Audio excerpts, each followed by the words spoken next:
dog is the reason we started breeding in this country was because we weren't able to find dogs that we wanted to buy here. If I wanted to get a dog, I had to go back to Germany to buy a dog, and people would call me to import dogs, and importing's not a very easy thing to do. A lot of times you don't know what you're getting until it gets here, and here you have to make sure that you're dealing with very honest people, because they're not always that way. You can lose a large amount of money, and there's not much you can do about it unless you want to retain a lawyer, and it's not economical to do that most of the time. So when people would call us because we had dogs that were titled, we'd refer them to people that have bred to our dogs that were from American bloodlines, and we weren't getting consistency that we wanted from the breedings this way. So that's when we started breeding, and now we breed 2, maybe 3 times a year, and we don't breed unless we have people that are already interested in buying the dogs.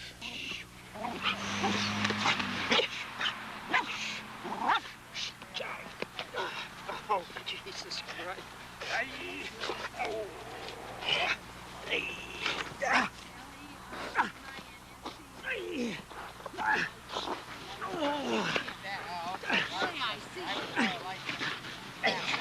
That's a little better.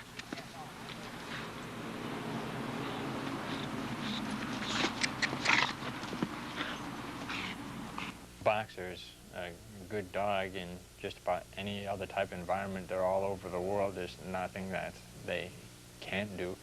We have dogs from our kennel down in the tropics up into Alaska, and they do well. The only thing you need to be careful of with this dog is if it's a very humid, hot day, but that's for any type of dog, that you're not going to want to do a lot of work.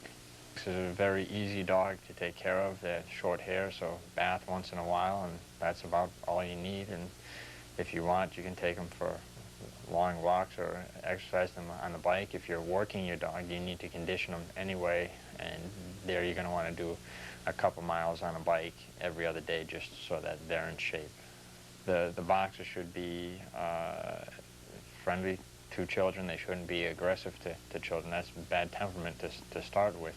As far as strangers, most of the time the Boxer is distrusting of strangers, and if they're in a threatening type of personality, or if they're not, the Boxer should just be passive and not be aggressive to them, just be an everyday type of life.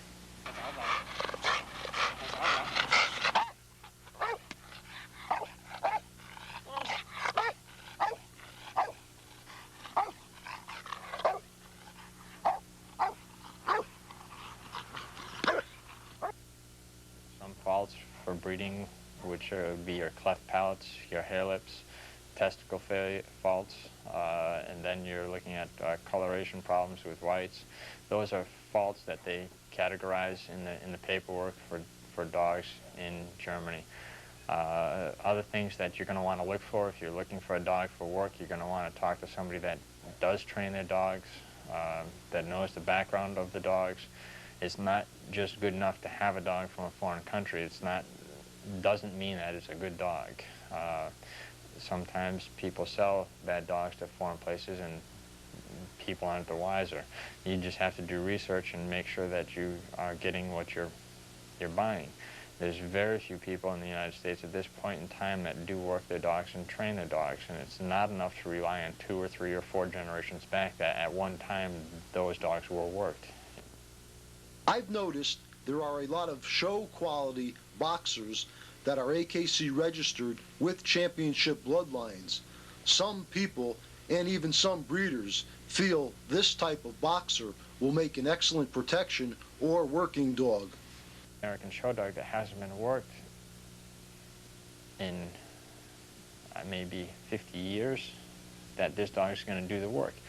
I'm not saying that they can't do it, but the majority of them do not do it. If you talk to the show breeders, if you ask them if their dogs will have a simple companion dog certificate from the American Kennel Club, the majority of them don't. And that's a problem when you have a working dog that doesn't require a working certificate for breeding. Focuses on a beautiful animal, okay? That's what they want.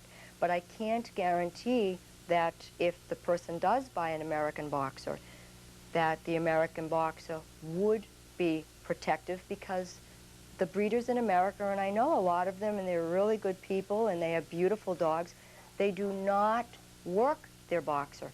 So it's like an athlete that doesn't work. How can you expect them to run the marathon if they don't prepare themselves for it and keep that in the gene pool?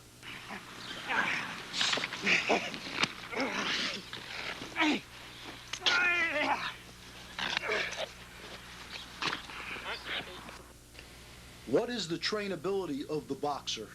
Basically, for me, a very easy dog to train, but you have to understand the background and the temperament of what the dog is. They're not from a herding background. So sometimes the things that work with your Shepherds or your Malinois or other breeds that are from herding backgrounds aren't going to work with a Boxer. A Boxer is from a boar hunting, bear hunting background. They're more of a kill type dog, and then they were a butcher's dog, and they're much more higher in defense than they are in prey drive. So when you have a young dog, you need to develop your motivation for your food, and you have to develop your prey drive yourself. Then when the dog is older, then you can start in your protection drives at 1.5 to 2 years of age with using the defensive drive that the dog has. So once you understand what the dog is, it's very easy to train, but you can't use other techniques that aren't for this temperament.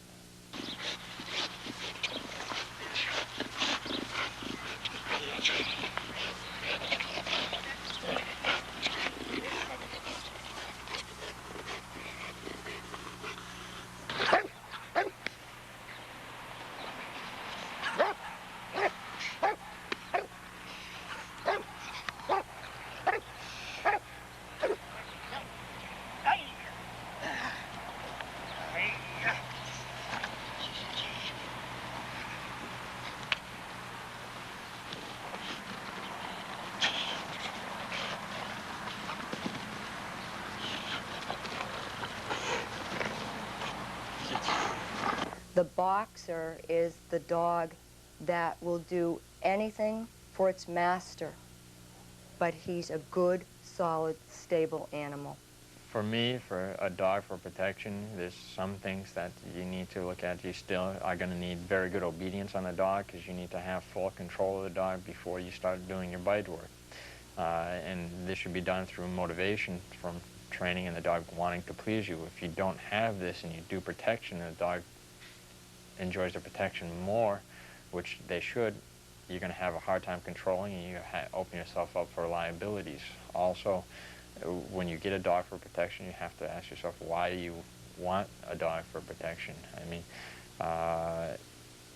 and you have to pick the right trainer, the right places to go, because there's a lot of places that will train your dog improperly, and maybe make bad training and ruin the temperament, and now you have a dog that's a liability to own. You can't have people over the house, and what good is a protection dog if you have to put him away in a back room or in a crate?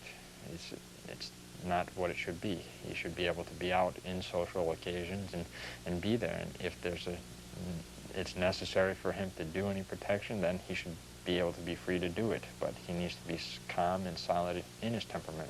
For me to sell a dog to somebody that's a young guy that's looking for a dog to take to the park and fight with other dogs, or if that's what I think his intention is, they're not going to get the dog.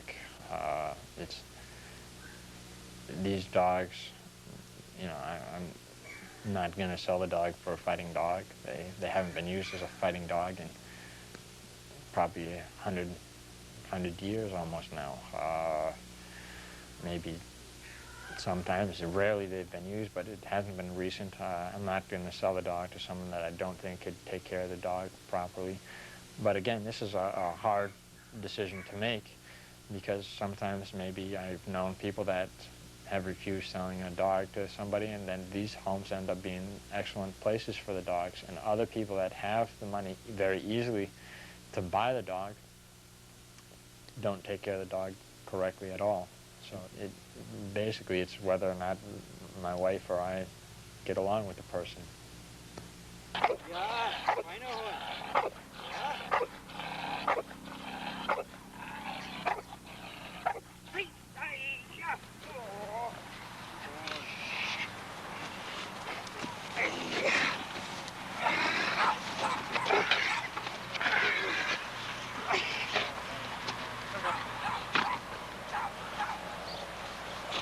The Boxer has touched my heart since 1976. I will always own a Boxer. I'm an all-breed trainer, but I will always own a Boxer. They're smart, they're intelligent, and I'll leave the people with one note, that if in fact they do choose the Boxer dog for their own personal competition dog or pet, to really respect the dog's spirit and work with them in more of a holistic approach, developing the body and spirit and mind of the Boxer. And the Boxer will always, always stand proud beside you.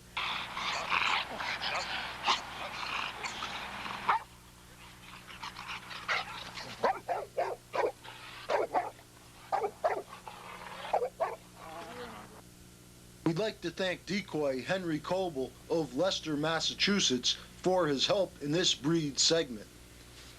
Hey, you!